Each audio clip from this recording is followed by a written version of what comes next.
So today we're going to be checking a Britain video out, and this video is titled Know Your Ally Britain.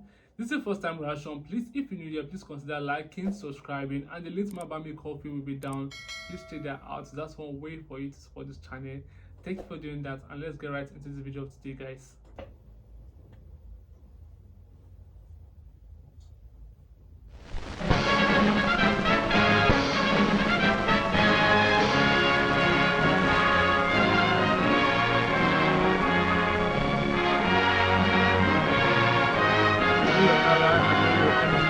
That's really important.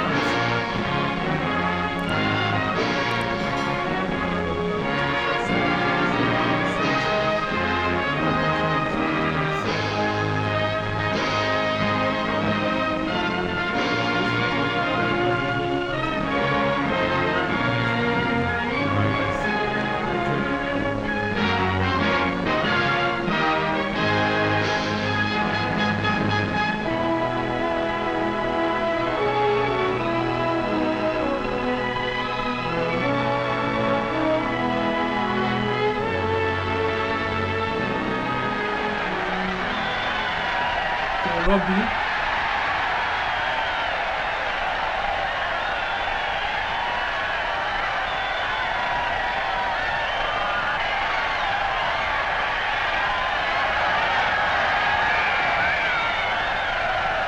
Whoa!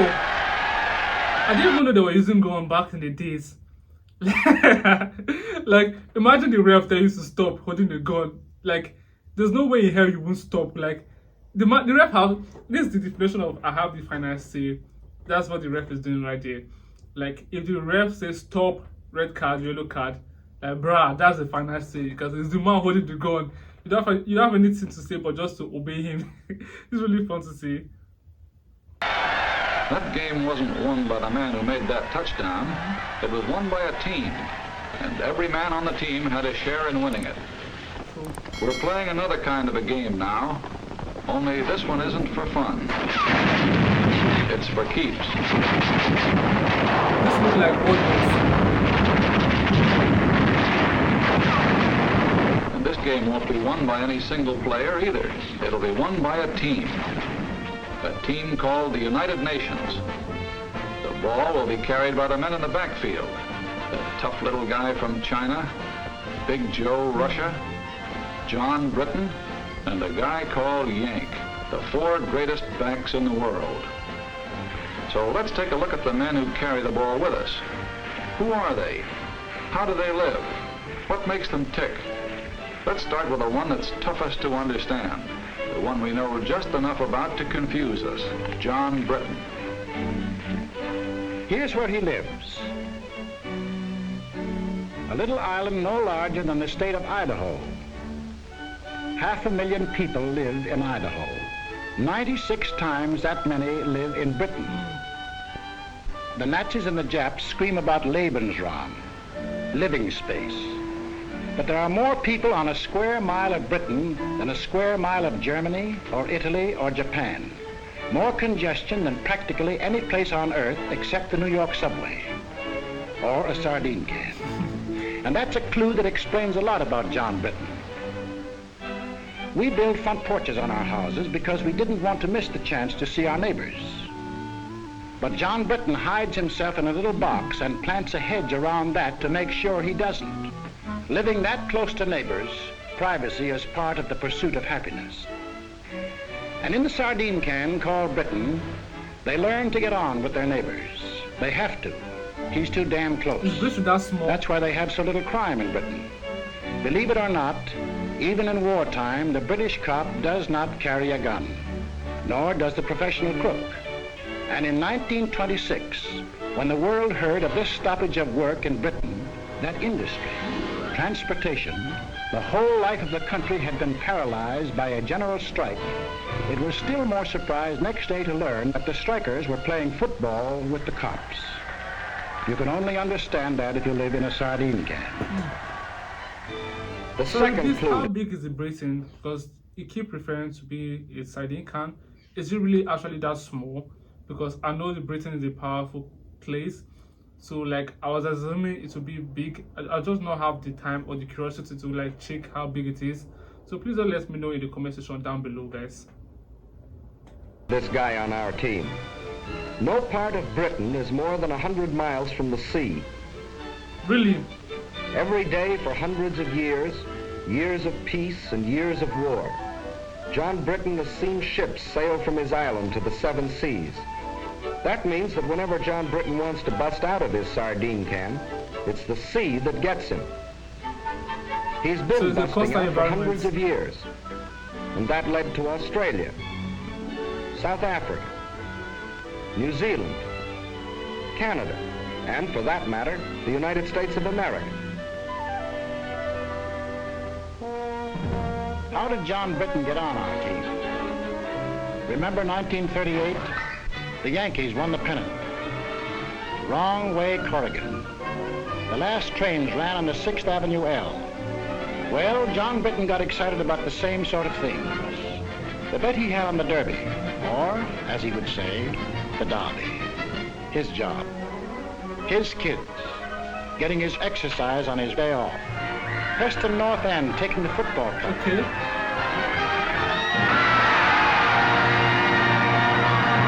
Only 300 miles away, people were cheering another kind of event. Oh, shit.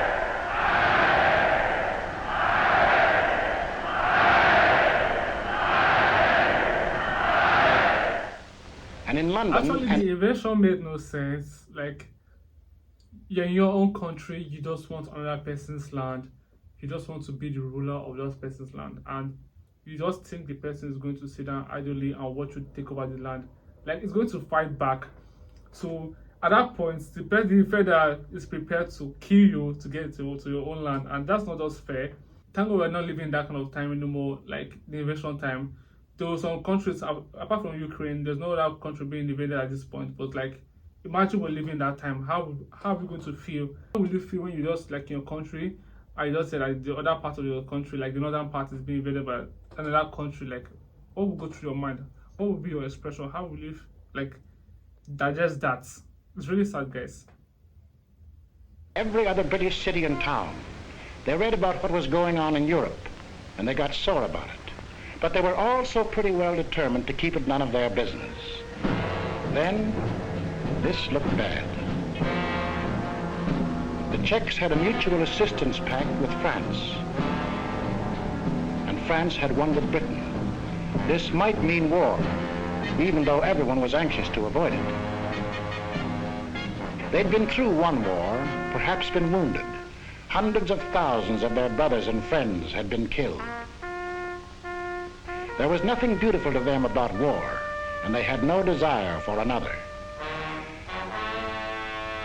In a last desperate effort to preserve peace, the Prime Minister today flew to Munich. All was well. Britain, France, Italy, and Germany were signing a pact at Munich. A pact in which the Germans agreed they had no further territorial claims to make. It was to be peace in our time. But it turned out to be a strange sort of peace. Hitler's first move was to break the pact he had signed. Wishful thinking was ended. Now they knew something had to be done about Germany. They approved the Conscription Act, the first peacetime conscription in British history, just as the Selective Service Act was the first in American history.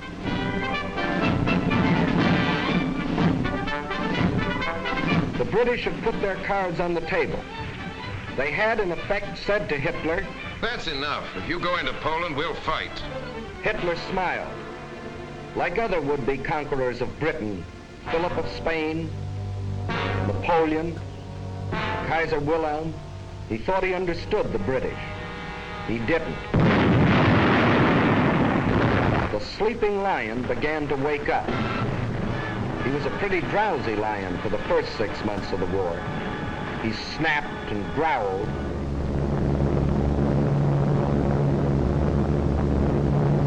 But he dropped more leaflets than bombs. He hoped that common sense would return to the German people and that they would throw out Hitler and the German warlords. Instead,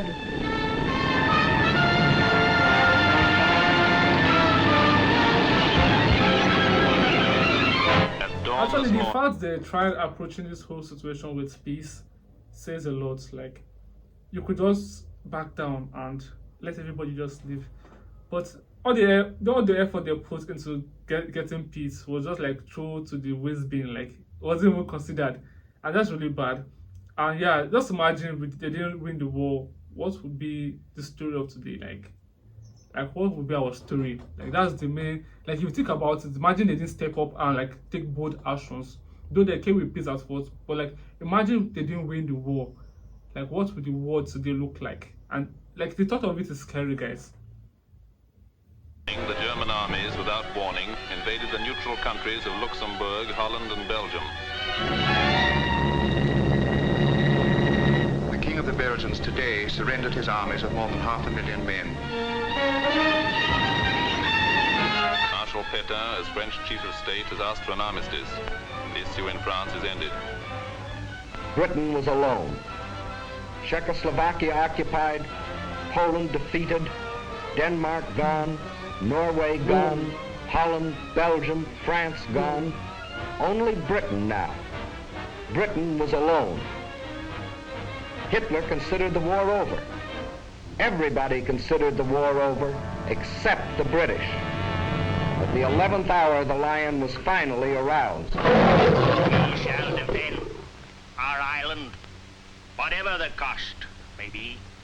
We shall fight on beaches, landing grounds, in fields, in streets, and on the hills. We shall never surrender.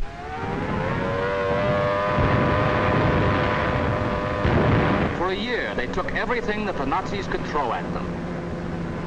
For one solid year, from June 1940 to June of 1941, they were the only major power fighting the greatest war machine in the world.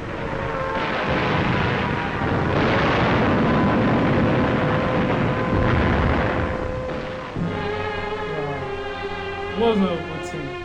They took body blow after body blow. Solid punches before they even had their guard up. All they did was take it on the chin and hang on to the ropes. They never went down.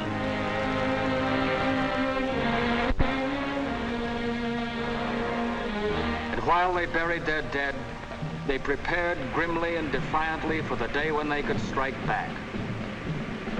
There were no victories to cheer them on, just defeat after defeat. Some heroic, like the beaches of Dunkirk, or like the hills of Greece, where British soldiers landed to keep their pledge of honor to the Greek people. Landed knowing they were facing overwhelming odds.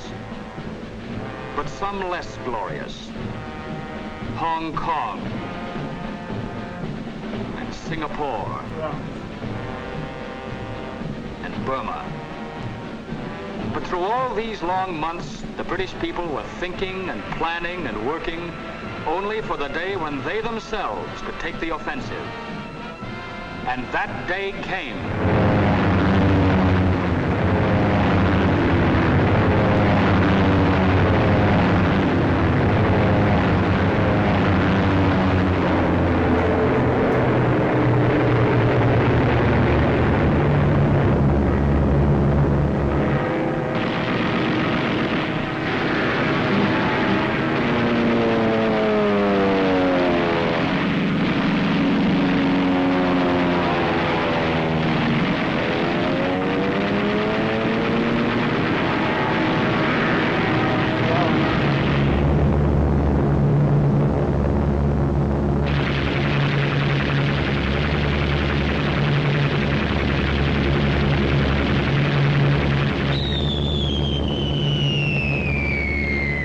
British that made the Germans realize that war could be brought to German soil too. Day after day, night after night.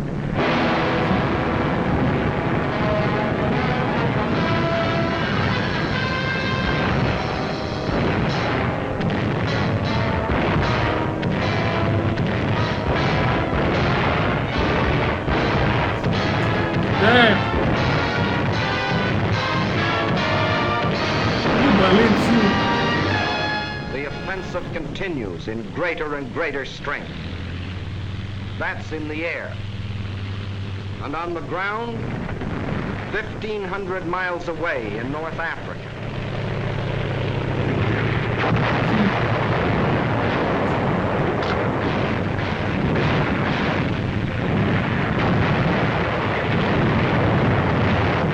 It's funny how we are close to World War III if we're not careful, and most of us are just being reluctant about it because we think war is like what we see in the movie. Like, actually, war real life is so different from what you see in the movie. There's no main character. Like, if you leave that place, you're lucky. It's not by your strength or your skill. Like, if you're on the war front, especially the front line, like this man right here, if you live alive, you're lucky. It's not by your skill or anything. So, like, I was just praying, like, we should not get to World War III because already World War II was like one of the deadliest wars noted in history. Even though there was other war before it, like, I don't know if they were as deadly as World War II, but World War II was really deadly. Like, so the fact that we're close to World War III, like, I'm really scared. Like, we should not get to that. Like, there should be peace. Like, there should be a solution before we get to that point. Because watching this video alone, like, seeing how it is, like, it's scary, guys. I won't lie.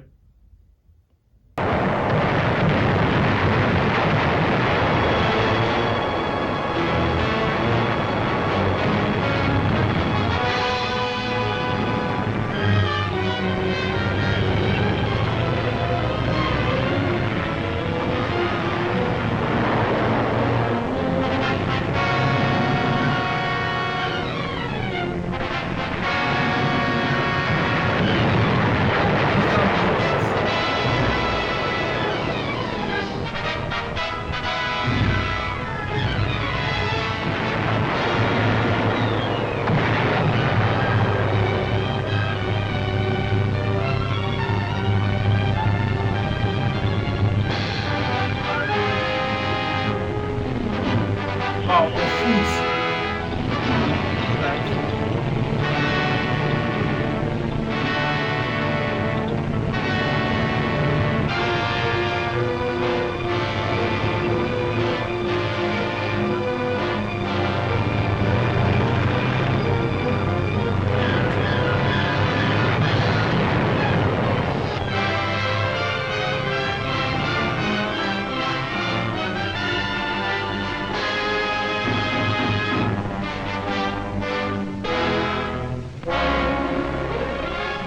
1,700 miles in 122 days.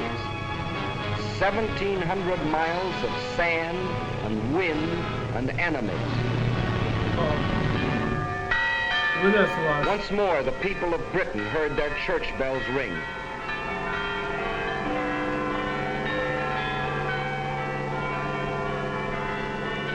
More than 3 years earlier, they had been warned that this would be the signal of invasion. But long since the nightmare of the threat of invasion had passed. Now the bells rang out a song of thanksgiving, a song of victory.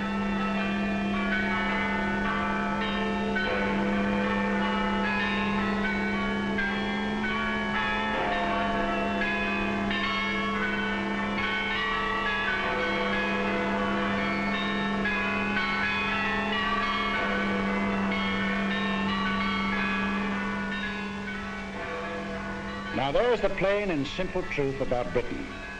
But the fellow that calls the signals on the Axis team knows his only chance of winning is to split our team up. So his team plays a game at which they've had a lot of practice. A game which has conquered half a dozen countries for them. A game called Divide and Conquer. Men like these tell the British we aren't taking the war seriously. They tell the Russians we are letting them down. They tell the British the Russians will sell them out. And they tell us... It is manifestly ridiculous for the warmonger Roosevelt to tell the American people that they have anything in common with the British. On the contrary, they are different in every respect. Well, there are differences, that's true. For instance, we drive on the right side of the road. But in Britain, we go for baseball.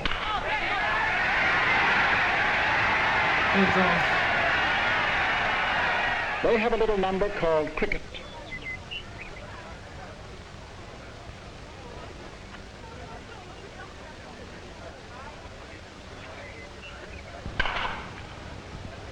Sweep it up. And anyone who ever drank coffee over there knows why there'll always be an England. Is your coffee all right, sir?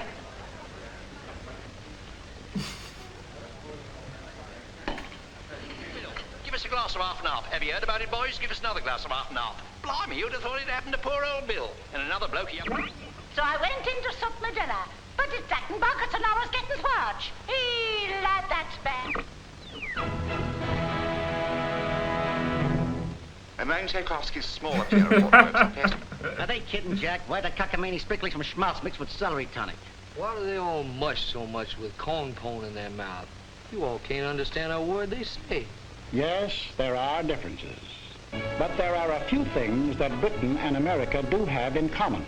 And these are the important things of life. A little thing called a free representative government. We call it Congress. They call it Parliament.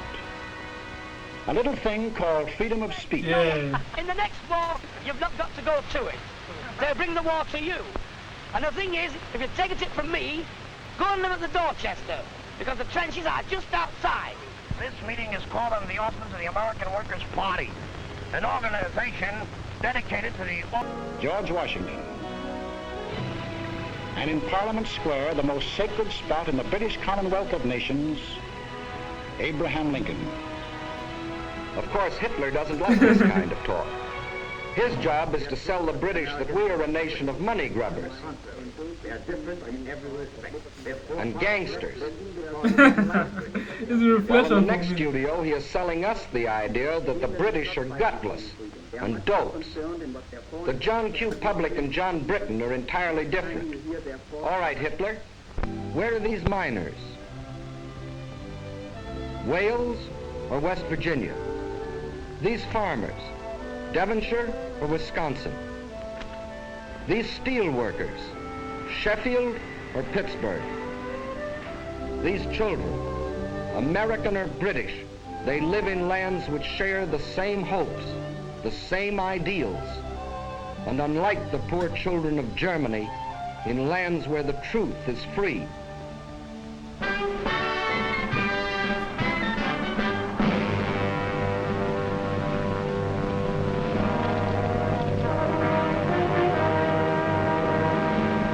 But let's not kid ourselves. Britain is not the United States, and the United States is not Britain. For instance, we don't go in for this kind of thing. They do. But there's no mystery about that. Remember our grandmother's house? It was old-fashioned, out of date, patched and altered to suit each new generation, and filled with family relics even grandmother couldn't explain. Well, John Britton has been living in his house for a long time. And that's why to us, who live in a modern house that we built ourselves to suit ourselves, John Britton seems slow-moving and cluttered up with ancient traditions. Kings, for instance. The present king rode to his coronation in the same coach, to the same church, for the same ceremony as his ancestors did. True. But the job he took on is very different from theirs. There have been some changes made, for the British king can no longer make laws or impose taxes or interfere with government. He and his family work as hard as any other citizen, doing the job that the people expect of them. Today, the king is the servant of the people and not its ruler. When an American is arrested and brought to trial, the bailiff calls his case The People versus John Doe. But if such a case were called in Britain, it would be The King versus John Doe. It means the same thing. So Today, the British king is the symbol of the people. The British are great fans of the fellow in Buckingham Palace, but when they sing God Save the King, they're not worrying about his health. They mean God bless the British people. And the dukes and the earls? But in 1911, the people took away the last remaining power of the lords to block the action of the people's representatives. Dukes and earls don't run the country anymore. Today, there are only two people who do that. John Britton and his wife. For real? They go to the polls, just as Mr. and Mrs. John Q. Public do here and elect their representatives to the House of Commons. Vote. And there they fix the taxes and make the laws. And if John wanted to get rid of the lords, his representatives in Commons can at any time vote them out of existence. But John doesn't want to get rid of them. So he confuses us by keeping dukes and lords in a country where unions have long been accepted as an essential part of the democratic system, where the Labour Party, controlled by the unions, is one of the two great political parties, where longshoremen and railroad engineers have been ministers of the Crown, and where for 30 years he has had a system of social security even more extensive than our own. So when you read about Lord Louis Mountbatten or Lord Beaverbrook, former head of aircraft production, don't think they got their jobs because of their titles. They got them because they were the best men for the jobs. Just as Ernest Bevin, formerly a Labour leader and now member of the War Cabinet, Herbert Morrison, who started life as an errand boy and is now Minister of Home Security, got their important jobs because they were the best men for them. With the things on the surface, the unimportant things, their John Britton and our John Q. Public differ. But the important part of their lives, they run the same way, the democratic way, the free way. But this gentleman never bothered about the truth. And when John Britton started carrying the war to Germany, he tried a new line. The warmonger Churchill only wages this war against the German people to save the British Empire. All right, let's take a look at that one. Here's the British Empire. And here's where the Germans were headed when Britain declared war. Does that look like trying to save the empire? Tackling Germany when it was headed into Poland and toward Russia? The one direction in which there were no British possessions? After Poland fell, Hitler hinted at peace with the British. This was the perfect chance to save the empire. But it wasn't saving the empire that the British were thinking about. The position of His Majesty's government in respect of any peace offer by Hitler.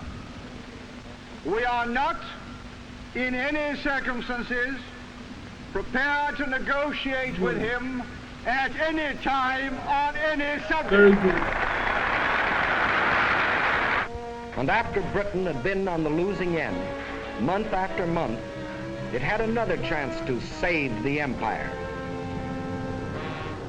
Even now, Hitler thought John Britton would make a deal. We heard the British answer. What?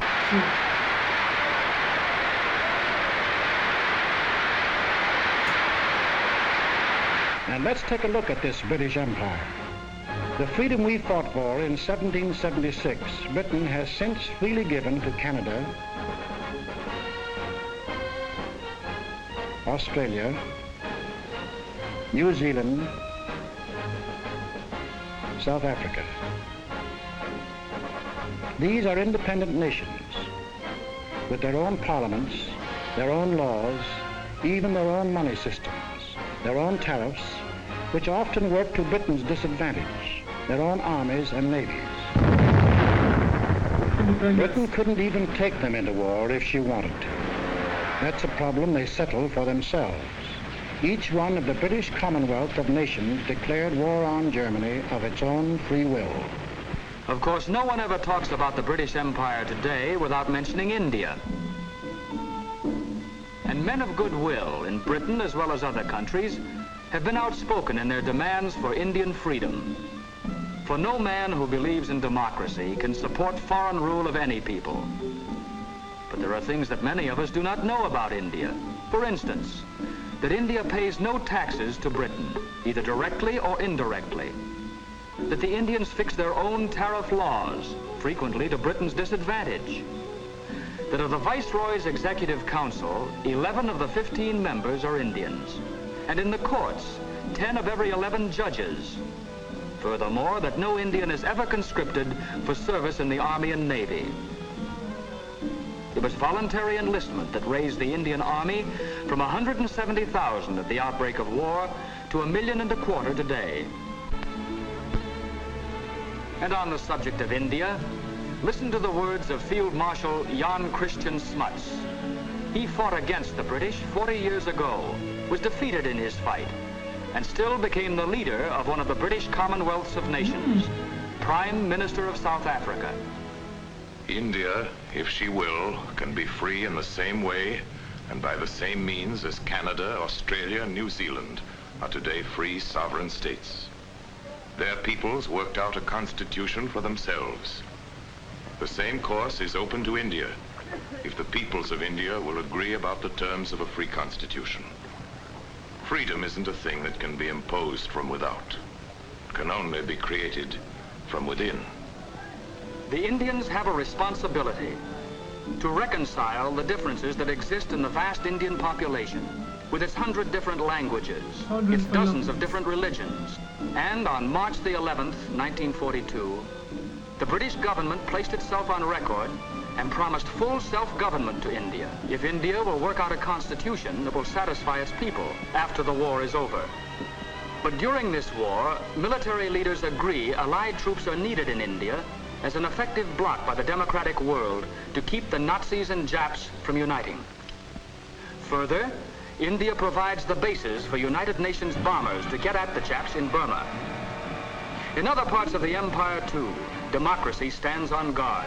If it wasn't for the British at Gibraltar, Malta, Cyprus, Suez, Alexandria, and they're hanging on to them regardless of the cost, and their drive across Libya to Tripoli, there would have been no American landing in North Africa.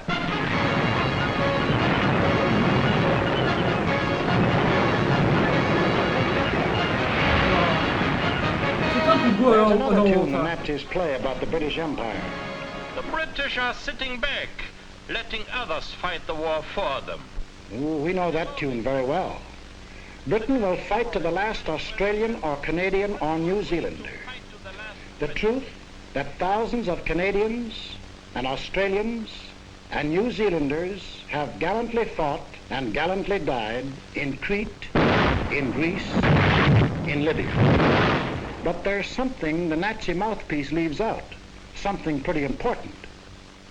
Out of every 10 inhabitants of the British Empire, one... I see what the Nazis are trying to do. Like, in this world, like, words and gossip does a lot of damage as physical blow and slaps. So it's trying to use the words to turn them against each other, like to actually what it said, divide and conquer. Because there's no way they're together that is going to win the war. So it's trying so hard to like put them apart. And that's crazy how it's not working, because everybody have eyes to see, because they're all fighting for the same cause. Because like if they should lose, they know there's not going to be home for them. So like no matter how hard it's trying to send out this kind of bad information, it's not going to work. Like nobody's going to listen to you. Like when they listen to you, nobody's going to believe you. Like you're the villain already. Comes from Britain. But of the casualties suffered so far in this war, 7 out of 10 were born and raised in Britain. 1 of 10 in population, 7 of 10 in casualties. And in the air, of the planes flying with the RAF in Britain, 2 out of 3 are manned by crews from the island. And of the planes on the overseas fronts, the Western Desert in Africa and the rest, 4 out of 5 are manned by boys from Britain. And then there's a little thing called the British Navy. From 1588, when it licked the Spanish Armada, to 1940, when we got moving on a 2-ocean navy, the greatest battle fleet in the world. That too is manned almost entirely by men of Britain, the little island in the Atlantic, an island of seafarers. And the British Merchant Navy, still the greatest merchant navy in the world, in spite of all that Hitler can do. Men from every British town and village in the stokeholds of 10,000 ships, on ice-coated decks, in grimy engine rooms, men who have been torpedoed twice, 3 times.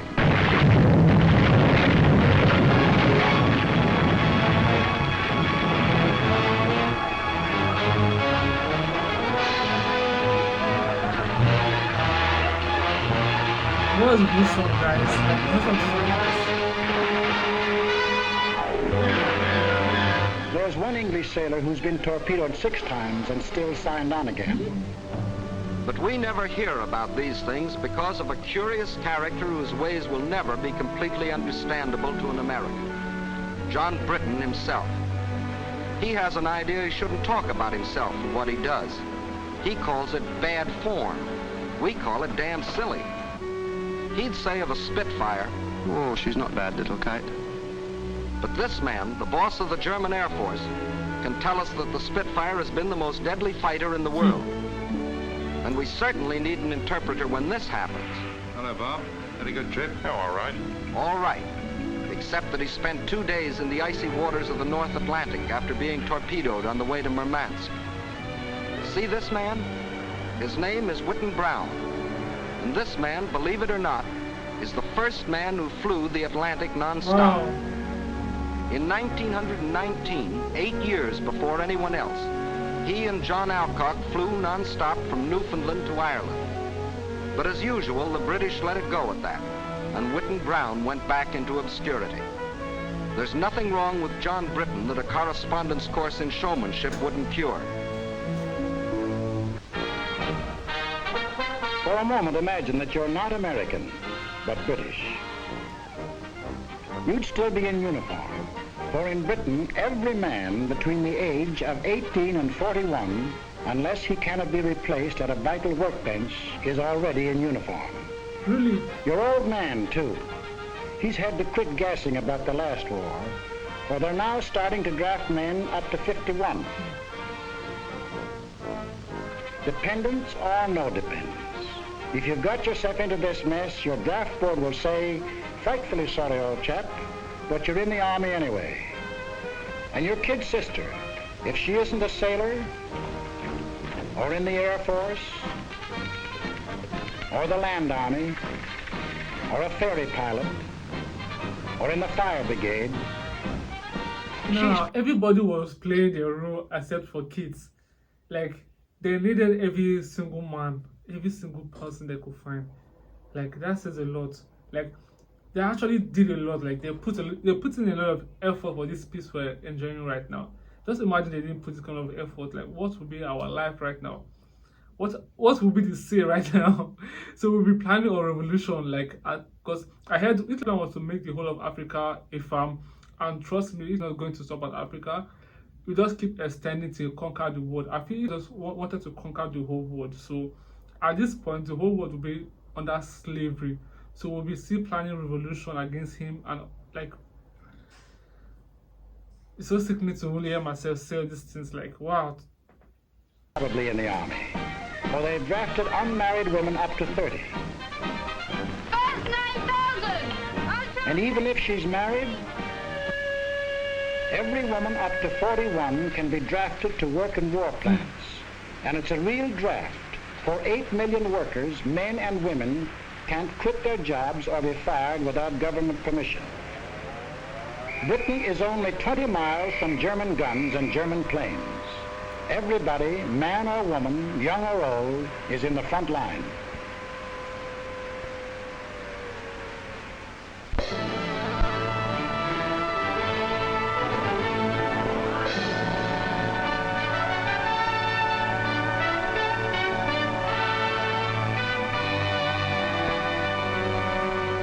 Maybe this isn't your idea of Britain. The ads were different, and you wondered whether they still made bows and arrows at the village forge. The ads kept quiet about industry, just as this one leaves out the aircraft plants and the oil fields. Well, they have the rich green fields you've read about, the quiet country lanes, but they also have the steel mills of Sheffield, the Pittsburgh of Britain. They have the picturesque little villages, the gently flowing streams, the lovely old castles. But they also have the shipyards of the River Clyde, not as modern as Henry Kaiser's, but still one of the greatest in the world. Have the quiet and they have the They have the old cathedrals, deathless reminders of a rich tradition. But they also have the great industrial cities of Birmingham, Glasgow, Manchester, Leeds. They seldom if ever saw an American tourist, but they made Britain, even in peacetime, one of the greatest industrial powers in the world. And in wartime, Even as late as July 1942, this little island, no larger than the state of Idaho, was making more war goods than we were. Maybe you thought John Britton sat there and waited for us to send him planes and guns and tanks. Well, he's deeply grateful for what our Lend-Lease did for him. It saved his skin when he was in a tough spot. Oh. But today, Lend-Lease works in more ways than one. For today, John Britton himself furnishes planes and guns and tanks through the same Lend-Lease to us, to Russia, and his other allies all over the world. In Britain alone, our forces have received, free from the British, 1.5 million tons of food, clothing, and munitions, and 2.5 million tons of other materials. There's another thing you ought to know about Britain. If your unit gets sent there, you probably won't be invited out for supper or for a drink. That's not because the British don't want to entertain you. They haven't anything to entertain you with. Britain is mobilized for war, total war, and that means an end to civilian supplies. If you were a Britisher, you wouldn't expect your girl to use lipstick. There isn't any, except what we bring over as bait. She wouldn't be smartly dressed, for clothes are rationed, severely rationed. It's very unlikely she wears stockings. For if she bought a pair of stockings a month, that would be all the clothes of any kind she could buy. That's some rationing. We think our gas rationing is tough, but John Britton gets no gas at all. He goes to a pub to buy a bottle of whiskey. The pub keeper laughs in his face. Grain is needed for industrial alcohol. Industrial alcohol is needed for munitions. And nearly all the reserve stock of British whiskey is kept for sale to America to pay for the goods Britain buys here. For don't forget, besides Lend-Lease, Britain buys and pays for vast quantities of goods. And it was the cash purchases that Britain made before we entered the war that gave our munitions industry its start and enabled us to build it up in record time. He goes to buy a pack of cigarettes. There probably aren't any. But if there are, 2 shillings, please. That's 40 cents for a pack of cigarettes. 12 cents represent the cost of the cigarettes. The other 28, the tax paid to the government. For Britain is going all out in taxation. Nobody is making any money out of this war. Industry is paying. Excess profits tax is 100%. Labor is paying. The man who earns $33 a week pays 29% income tax. And the rich man, if there are any of them left, pays an income tax of no less than 97.5%. And then there's the little matter of food. There are not many fat men in England nowadays. But John Britton isn't kicking. He knows 1 egg a week is helping him to win the war. The British rations are the rations of a free people. They could get food as they did in peacetime from Canada, Australia. But that would take ships. And the British prefer to use the ships for supplies to Russia, planes from America, troops to the Mediterranean. To win the war, every Britisher is on short rations and has been on short rations for 2 years. Everybody except the children. They get 4 times the eggs that grown-ups do. They get all the oranges that arrive in Britain, and practically all of the extra milk. For John Britton is thinking of after the war, of the new world that his children and ours will inherit. A world where there will not only be freedom of speech and freedom of worship, but also freedom from want and freedom from fear. It is not given to us to peer into the mysteries of the future. Still I avow my hope and faith, sure and inviolate, that in the days to come, the British and American peoples will, for their own safety and for the good of all, work together in majesty, in justice, and in peace. This is what the British are fighting for. They are an old people, a stubborn people, and sometimes they have moved slowly. But in 3 years of blood and sweat and tears, John Britain has found his soul.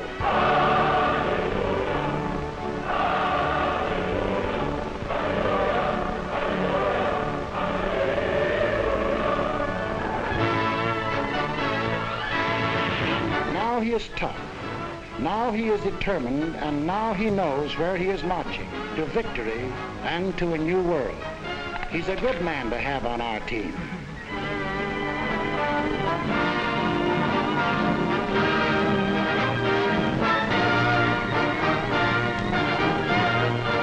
Okay guys, we've come to the end of this video, and honestly watching this clip, I could just see nothing less than sacrifice. And yeah, actually sacrifice is the thing that you do and you hate results, and the life we're living right now is a result of the sacrifice they made, in the sense that nobody was spared. Everybody had to fight for the freedom, like fight for the rights, like men, women. It was only the kids that were spared at that time, and yeah, they were the only one that could eat a proper meal. Imagine eating one egg the whole of a week. Like imagine how malnutrition you look, and you are still fighting in a war. So they did a lot of things to win this war, and the fact that most of us don't remember what they did or don't even know what they did is like mind blowing. Like wow, because I'm just getting to know all this through this clip.